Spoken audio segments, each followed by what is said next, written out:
So we're here at Retromobile in Paris to have a look and show you around the DS Automobiles No.8. This is the company's new flagship electric SUV. It's electric only. It's going to come with 2 different battery sizes, offering up to 750 kilometers of WLTP range. So there's a lot to go through in terms of the design. I'm going to show you what it's like inside. So let's get into it. The first thing about this DS No.8 is it's a very striking design and there's a lot of angles. So let's start at the front. You've got this very distinctive LED daytime running light here.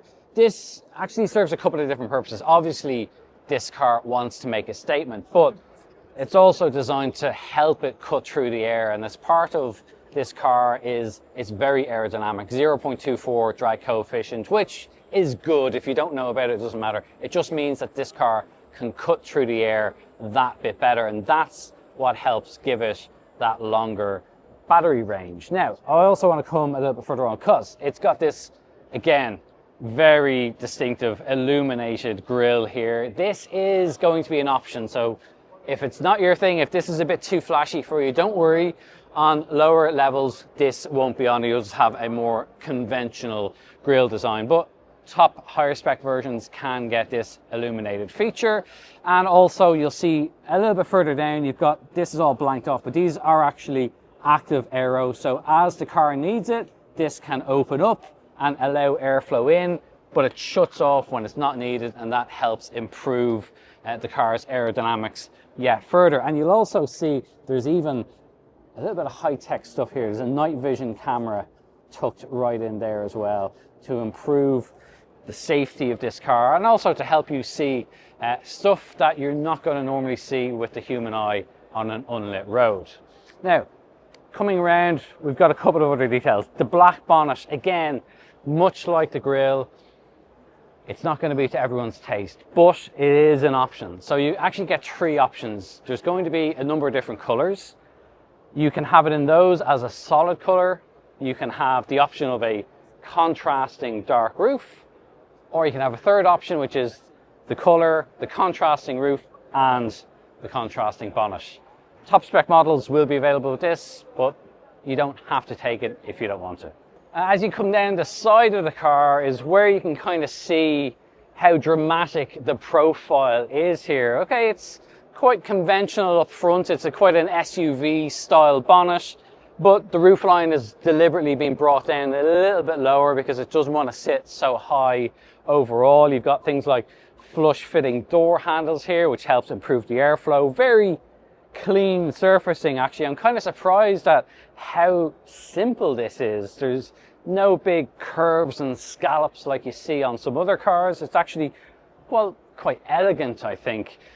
But then the really dramatic bit is this roofline, and as it starts to slope down at the back, and this is the thing that certainly seems to be dividing some people's opinions on this. DS didn't want to make this a conventional SUV, but equally it didn't really want to do the whole coupe thing. It's kind of settled on this, well, rather dramatic looking straight line down the back. It's a full hatchback. We'll show you what it's like in the boot in a moment. So the whole lot will lift up. Obviously you've a very clean design. You've no wipers or anything like that, so they're going to rely on the aerodynamics to help keep this clean.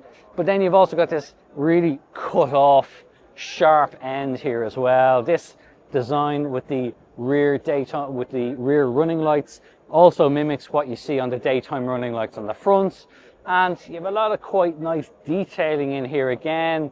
A little bit of nods, I think, to the old Citroen chevron in there. It's obviously part of the DS past.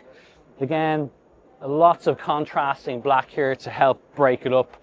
It is a car that, well, it really stands out. And I think dramatic is probably the best word to use this in terms of trying to describe what the profile is like and how it looks on the road.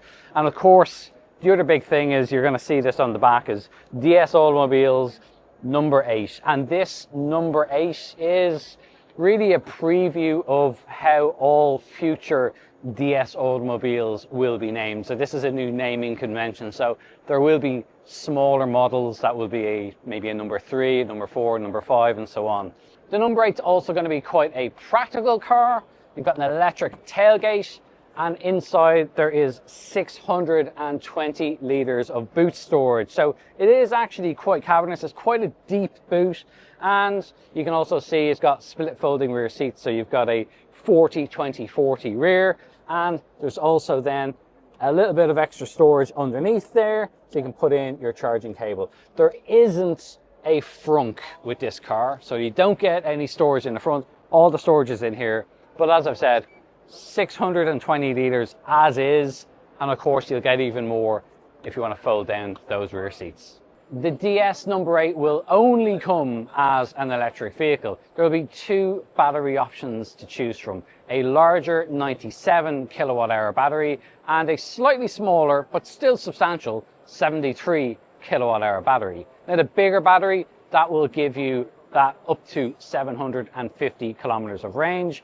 The smaller battery will still be good for around 570 or so kilometers in WLTP range. There'll also be a choice of single motor, which is 276 horsepower, and a more powerful 370 horsepower dual motor all-wheel drive version. There won't be any combustion engine variants of this. It's going to be purely electric. It's a car that's certainly dividing opinion. We've been talking to a lot of people on the stand here, and some people are a bit unsure about it. The good thing is, though, this isn't conventional, and that's the thing with DS. It wants to stand out. It's definitely achieved it with this. Let's have a look on the inside, because it's every bit as dramatic in there too. DS wants this to be seen as a luxurious vehicle, and it certainly looks luxurious. It looks modern. It's got a lot of design features in here, which you can see here in the center console and on the doors. But first of all, let's talk about the overall layout. It's, first of all, very comfortable seats. So these leather seats are, well, they're quite sporty. I like that they've got a little DS logo lit up in there, and also that's actually a little neck warmer in here. So it's unusual to see that, where you normally see this in cabriolets and convertibles, to have this kind of heated neck scarf in a way, as well as the seats themselves being heated. But they've added this little feature in because they want to optimize the car's efficiency. So to have this little bit of hot air blowing on the back of your neck means you're going to warm up that little bit faster, and it means you're not going to have to use the car's HVAC air conditioning system as heavily, and therefore won't use up as much energy. So kind of smart thinking. It is a bit of a luxurious item. We're trying to think of other cars that have this. I think maybe Mercedes S-Class Coupe perhaps, but normally we only see this on convertibles. So in a fixed roof car like that, kind of surprising, but it's nice nonetheless. The seats are actually quite supportive, and first thing is really this X-shaped steering wheel. Very different, just visually how it greets you. It's very much stands out, and you've got touch sensitive haptic pads here on either side, so things like your cruise control, speed assist, volume, everything is on the right hand side. You've got a driver facing monitor here as well, because this car has all of the latest safety systems. You still get stalks for your lights and indicators and you've got paddles here as well for adjusting the amount of energy regeneration that's going on. There is still a lot of kind of that angular switchgear that we've seen in previous DS models, perhaps not quite as much in this one, but they are still here for doing things like your heated windscreen and your windows here on the side. Very distinctive aluminium panels here on top of the doors. These are all laser etched inside, and they've got the sound system by Focal, which is a French company. Really does stand out. Takes up a lot of space, all right, but I think it's quite nice. You've got the lighting inside here as well, and you can actually, it's a bit hard to see, it's so bright in here under the show lights, but there's a lot of kind of ambient lighting coming out from behind here. So you have this kind of aluminium finish, and then this kind of leather, and you can kind of see the lighting in there. It's probably not as easy to see here under these show lights, but it's quite a nice touch actually. Then in terms of what the driver gets, well, you've got a 10-inch digital display in front of you. Again, this can be configured multiple different ways.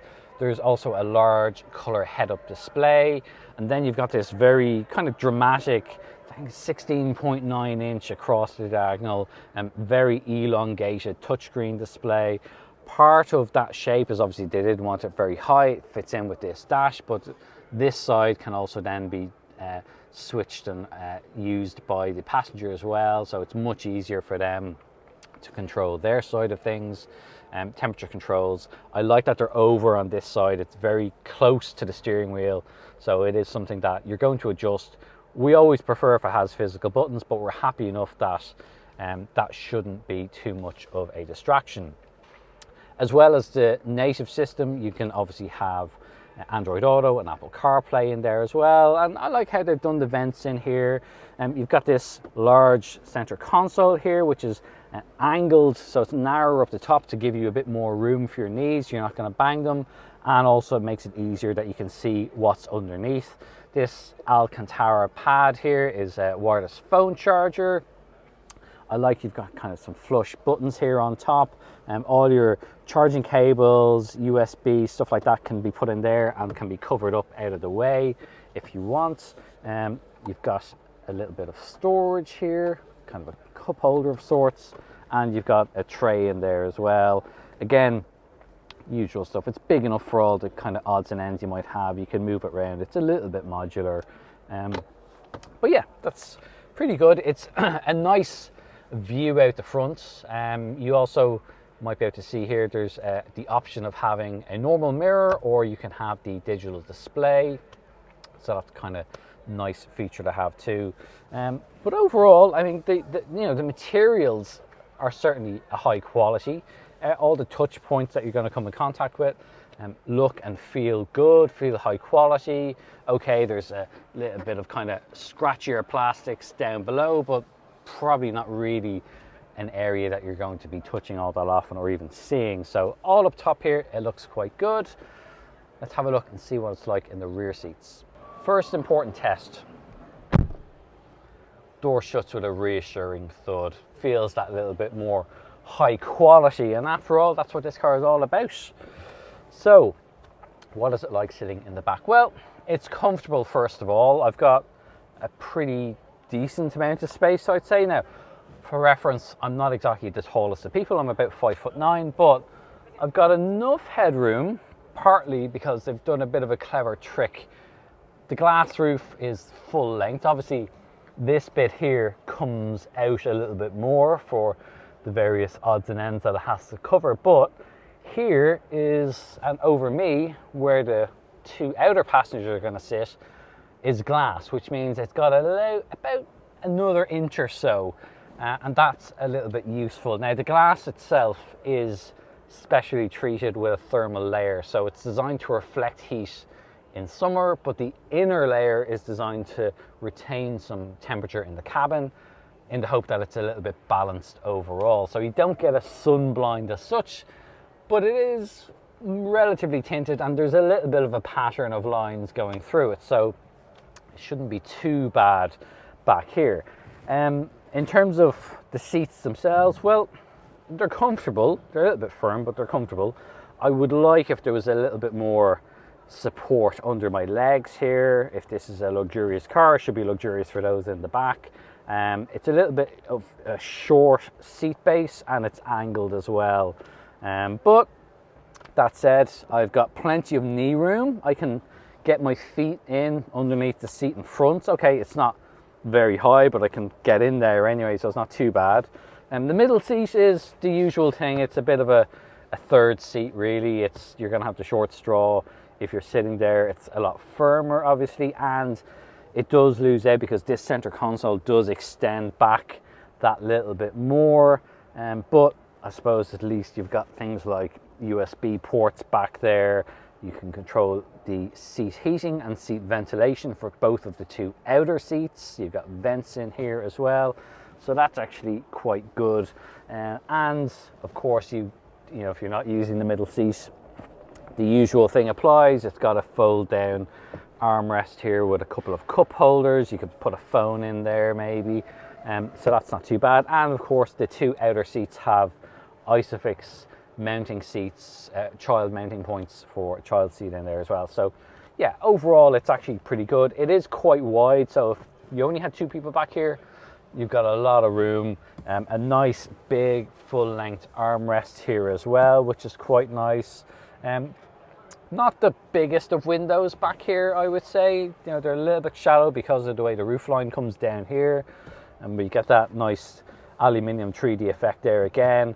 And yeah, not too bad. The door bins are a bit of a weird design. If you kind of pan around, you can see exactly what they're like there. You know, it's kind of an unusual shape. You can put a bottle in there maybe flat, but it's almost looks like something's just going to roll out, so that's a little bit unusual.